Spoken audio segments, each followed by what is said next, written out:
ओम नमो भगवते वासुदेवाय। नमस्कार दोस्तों, स्वागत है आप सभी का हमारे चैनल भक्ति ज्ञान में। दोस्तों, आज मैं आपको श्रीमद् भागवत महापुराण की कथा सुना रहा हूँ। आप सभी भक्तजन इस कथा को श्रद्धा पूर्वक मन लगाकर सुने। भगवान श्री कृष्ण आप सभी की मनोकामना पूर्ण करेंगे और आप सभी के कष्टों को हर लेंगे। दोस्तों, पिछली कथा में हमने सुना था राजा त्रिशंकु और हरिश्चंद्र की कथा। आज की कथा में हम सुनेंगे सगर चरित्र।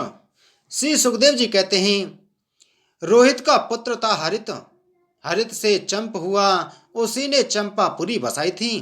चंप से सुदेव और उसका पुत्र विजय हुआ, विजय का भरूक, भरूक का ब्रक और ब्रक का पुत्र हुआ बाहुक। शत्रुओं ने बाहुक से राज छीन लिया, तब वह अपनी पत्नी के साथ वन में चला गया।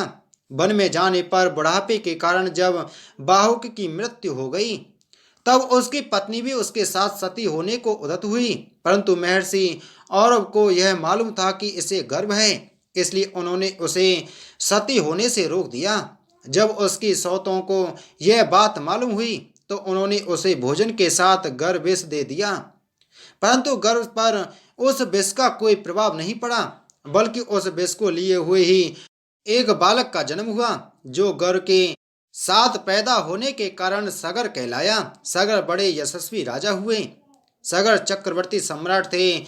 उन्हीं के पुत्रों ने पृथ्वी खोदकर समुद्र बना दिया था। सगर ने अपने गुरुदेव औरव की आज्ञा मानकर ताल जंग, यवन, शक है और बर्बर जाति के लोगों का वध नहीं किया, बल्कि उन्हें बेरूप बना दिया।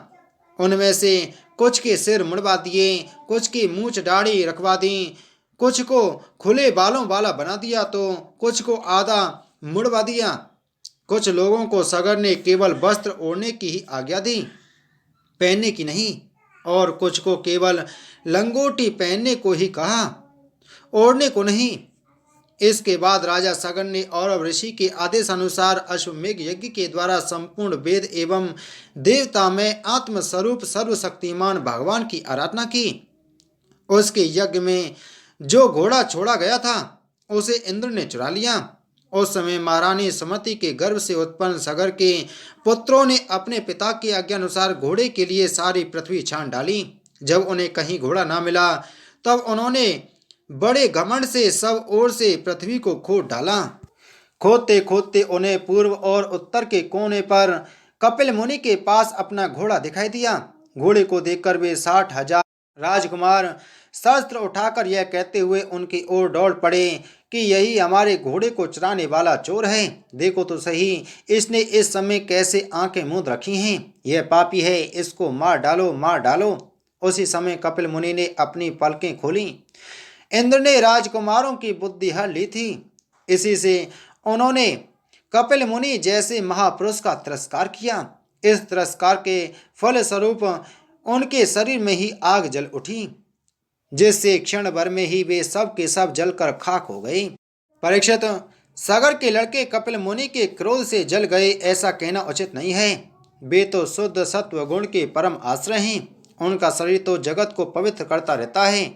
उनमें भला क्रोध रूप तमो गुण की संभावना कैसे की जा सकती है? भला कहीं पृथ्वी की धूल का भी आकाश से संबंध होता है? यह संसार सागर एक मृत्युमय पथ है, इसके पार जाना अत्यंत कठिन है। परंतु कपिल मुनि ने इस जगत में सांख्य शास्त्र की एक ऐसी दृढ़ नाव बना दी है, जिससे मुक्ति की इच्छा रखने वाला कोई भी व्यक्ति उस समुद्र के पार जा सकता है। वे केवल परम ज्ञानी ही नहीं, स्वयं परमात्मा हैं। उनमें भला यह शत्रु है और यह मित्र, इस प्रकार की वेद बुद्धि कैसे हो सकती है? सगर की दूसरी पत्नी का नाम था केशनी। उसके गर्भ से उन्हें असमंजस नाम का पुत्र हुआ था। असमंजस के पुत्र का नाम था अंशुमान। वह अपने दादा सगर की आज्ञाओं के पालन तथा उन्हीं की सेवा में लगा रहता। असमंजस पहले जन्म में योगी थे।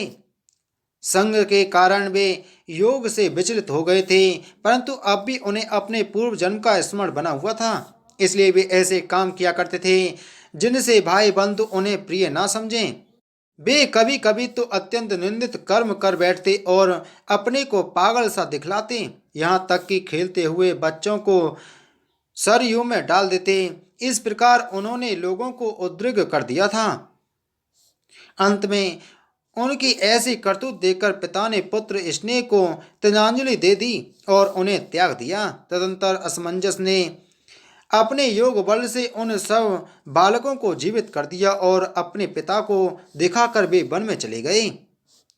अयोध्या के नागरिकों ने जब देखा कि हमारे बालक तो फिर लौट आए हैं, तब उन्हें असीम आश्चर्य हुआ और राजा सगर को भी बड़ा पश्चाताप हुआ। इसके बाद राजा सगर की आज्ञा से अंशुमान घोड़े को ढूंढने के लिए निकले। उन्होंने अपने चाचाओं के द्वारा खोदे हुए समुद्र के किनारे किनारे चलकर उनके शरीर के भस्म के पास ही घोड़े को देखा।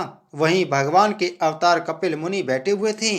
उनको देखकर उदार हृदय अंशुमान ने उनके चरणों में प्रणाम किया और हाथ जोड़कर एकाग्र मन से उनकी स्तुति की। अंशुमान ने कहा, भगवान आप अजन्मा ब्रह्मा जी से भी परे हैं, इसलिए वे आपको प्रत्यक्ष नहीं देख पाते। देखने की बात तो अलग रही, वे समाधि करते करते एवं युक्ति लड़ाते लड़ाते हार गए, किंतु आज तक आपको समझ भी नहीं पाए। हम लोग तो उनके मन, शरीर और बुद्धि से होने वाली सृष्टि के द्वारा बने हुए अज्ञानी जीव हैं, तब भला हम आपको कैसे समझ सकते हैं। संसार के शरीरधारी सत्व गुण, रजोगुण तो या तमोगुण प्रधान हैं। वे जागृत और स्वप्न अवस्थाओं में केवल गुणमय पदार्थों, विषयों को और सुषुप्ति अवस्थाओं में केवल अज्ञान ही अज्ञान देखते हैं। इसका कारण यह है कि वे आपकी माया से मोहित हो रहे हैं। वे बहिर्मुख होने के कारण बाहर की वस्तुओं को तो देखते हैं, पर अपने ही हृदय में स्थित आपको नहीं देख पाते। आप एक रस ज्ञान घन हैं।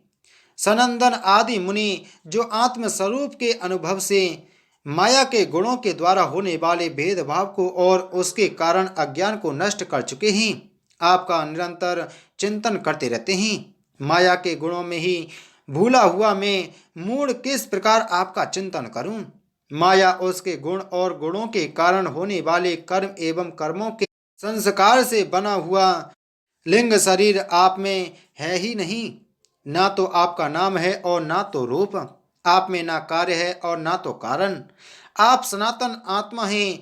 ज्ञान का उपदेश करने के लिए ही आपने यह शरीर धारण कर रखा है। हम आपको नमस्कार करते हैं।